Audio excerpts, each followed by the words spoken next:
Ladies and gentlemen, hey, hi, how you doing? Welcome back to the channel. Thank you so much for stopping by. Obviously, last week we got a surprise title update here in Warzone, mainly for like the MW3 reveal event, but it also included a decent amount of weapon changes and weapon adjustments. We've already gone through and re-ranked the overall meta and where certain weapons stand, but today I wanted to break down the new top 5 best loadouts you want to be running here to just completely dominate. So we're starting first with one that personally I love. It's the RAPP, which is arguably maybe my favorite weapon in the game still right now, than the MP5 or the Lockman sub. Phenomenal SMG choice.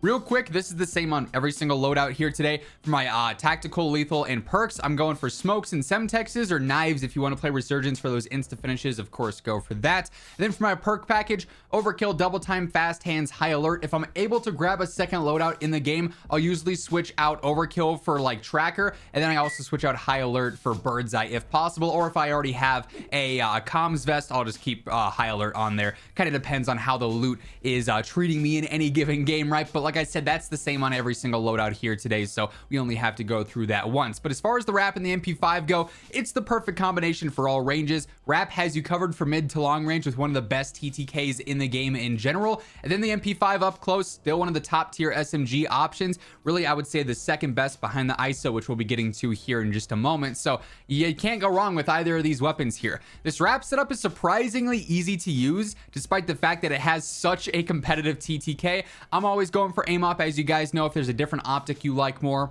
feel free to change to that one. Go for comfortability over everything else there. I go for the TCG 10 rear grip, straight up better recoil control. Because the fire rate is so fast, I do like having that 100 round mag on there just to make sure I don't have to reload as often as that standard 75. Ripper underbarrel for that better stabilization to make that pattern for recoil a bit more predictable. And then the talent suppressor, this is a heavier option, so a bit of a slower ADS, but better velocity, better range, and then better control as well. A little bit of that's thrown in there. So really consistent setup, one that I've been rocking for some time. And like I said, I could say this really is my favorite gun in the game right now. Then the MP5 setup, just focusing on optimizing that close range efficiency. So I got the TCG 10 rear grip.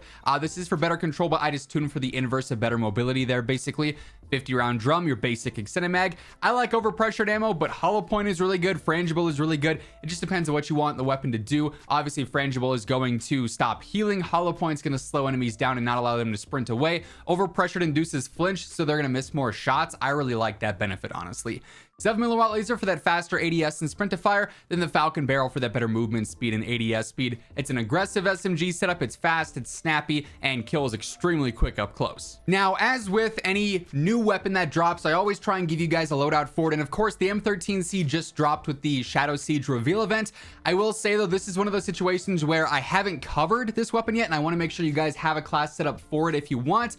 But this I would not call a top tier weapon. It's pretty mediocre, as we talked about in the meta ranking video. If you wanted a true sniper support, I'd probably go for the Razorback right now, or even the Advancer, and I've covered setups for those in previous videos. But as for the M13C here, this is what I'd probably recommend the most for a sniper support build. Its velocity is very mediocre, so I do like to go for the Echoless 80 suppressor here just to increase that velocity some. You also get a slightly better damage range with that as well. Edge 47 underbarrel just for some added control and stabilization there to make it a bit easier and more predictable to use. The 60 round mag or 45, honestly either works here. 60 will be a tad bit slower, but you'll need as much ammo as you can get for any squad fights, obviously. I go for the D37 rear grip, again straight up for better control. Since we're focused on sniper support, I want this to feel as easy as possible. And then just for some clarity in the mid range, I go for the Cronen Mini Pro Blue Dot. Now if you like the irons, you could switch to a laser. You could go for high velocity ammo even. Just comes down to your level of comfortability with the gun, but it's a mid-tier sniper support. But like I said, I wanted to get you guys a setup for this. It definitely only thrives for like that sniper support playstyle though.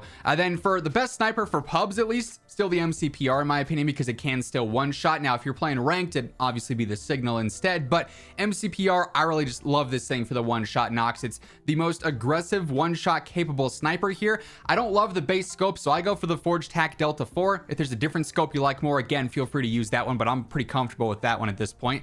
5-round mag for that faster ADS, the explosive ammo obviously so we can get those one-shot knocks, Neil Sound 90 suppressor for the best velocity and minimal ADS penalties there, and then the OMX barrel for the better velocity as well. The range doesn't matter on this since we're going to be one-shotting as is, but we want the better velo there as much as possible since obviously explosive ammo completely destroys that. By the way, as we are breaking down all the loadouts here today, quick reminder, if you guys are new to the channel, every day I got you covered with meta breakdowns, the latest news and updates, patch notes, everything going on in COD. You'll find it here, so be sure to hit that subscribe button. Join us on the road to 1 million subs. And if you guys enjoy the video, or if you find the information helpful, if you're using the screenshots to help you get your builds in game, do me a favor, drop a like. It would be really appreciated, and it does help the channel grow. Hey everyone, quick little announcement. This weekend going through Wednesday, there is now a buy one get one free event, a BOGO event going on over at G Fuel. So if you guys want to take advantage of the best possible discount you can get on a G Fuel order, now is the time. You can get one tub of your choosing and get a second one entirely free. There is no better discount you can get even with my code on your standard orders. So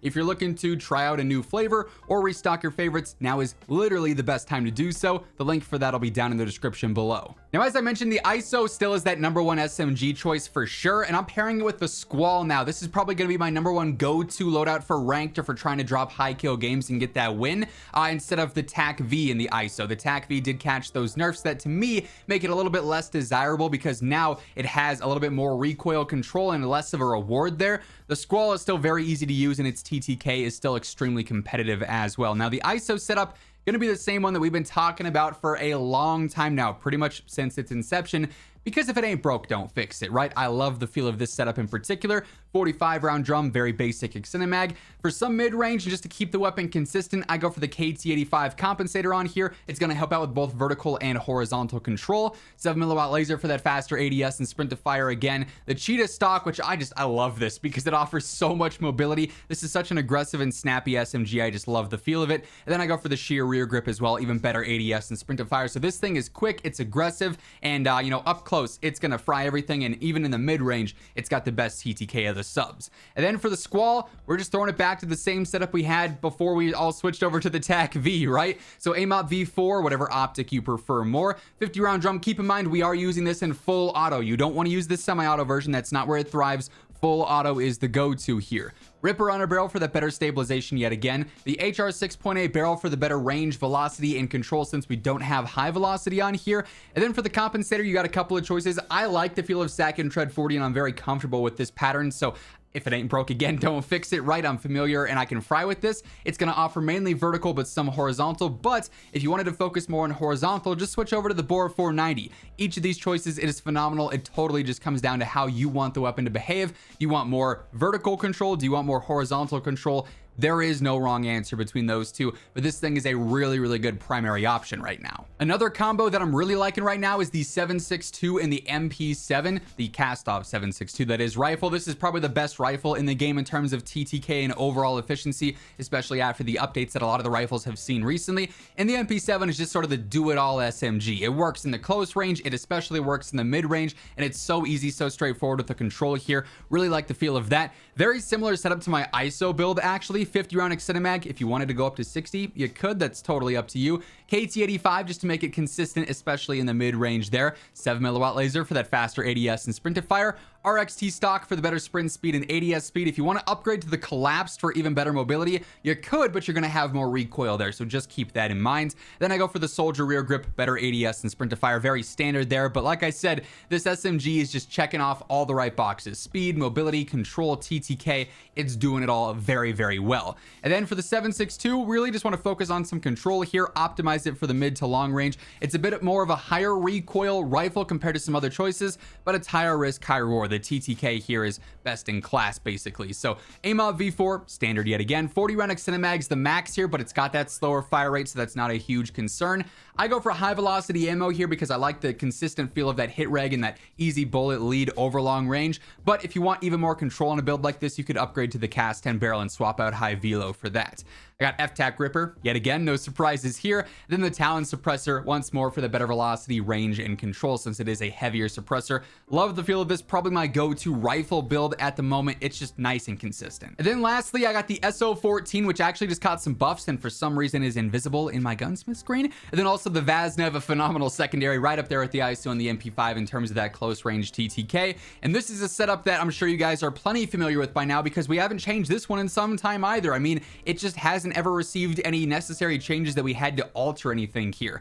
45 round extended mag, true tack rear grip for the better ADS and sprint to fire. Ultrazat stock for the better strafe speed and sprint speed, so even better mobility there. Olay laser for the better ADS and sprint to fire. And then just because the first damage drop off is so severe on the Vaznev, I like having the cast one barrel to extend that damage range just a little bit. It's not much, but it's something that will help out for that first damage range and could be the difference of having that super fast TTK or experiencing one of those damage drop-offs in an unnecessary situation. So pretty clutch in my opinion. And then for the SO14, this is going to be pretty standard. You can flip this between full auto and semi-auto. It's going to have that pretty consistent TTK in each mode. It's a little bit more difficult to use in full auto over range because the recoil there, but in the mid-range, full auto, spray and pray, long range, semi-auto tap, you're going to be very accurate and it's got that nice and competitive TTK. So again, I do have AMOT V4 on here, as always. 50 round drum. F-Tac Ripper really helps out in either mode for the stabilization and recentering in semi-auto, and then for that predictable recoil pattern and lack of sway in full auto. Sack and Tread 40 for that better control all around. Again, if you wanted to upgrade to Bore 490, you could do so as well. Then I go for the Bore Master Barrel. Better control, better damage range, better velocity, better pizza, Papa John's. We had to throw it in there, right? Just a really consistent, really reliable primary setup here that especially holds its own after the TAC V has been brought more in line. That said, while those are my top 5 loadouts right now, there are plenty of other honorable mentions that we could have talked about in this video. Plenty of LMGs. The TAC V, even though it got a nerf, is still a great choice as well, so you can keep running that if you're very familiar with that. We got a lot of very open and diverse meta options. If you haven't caught the meta ranking video, feel free to go and check that out because I'm sure you probably have a loadout for one of those weapons by now based off all the times that we've covered the various options here. But that's going to wrap things up for this one. If you enjoyed the video, do me a favor, drop a like on it, would be really appreciated. And if you're new here, be sure to hit that subscribe button on your way out. But once again, thank you so much for tuning in. And until next time, take it easy, have an awesome rest of your day, and I'll catch you guys later. Peace out.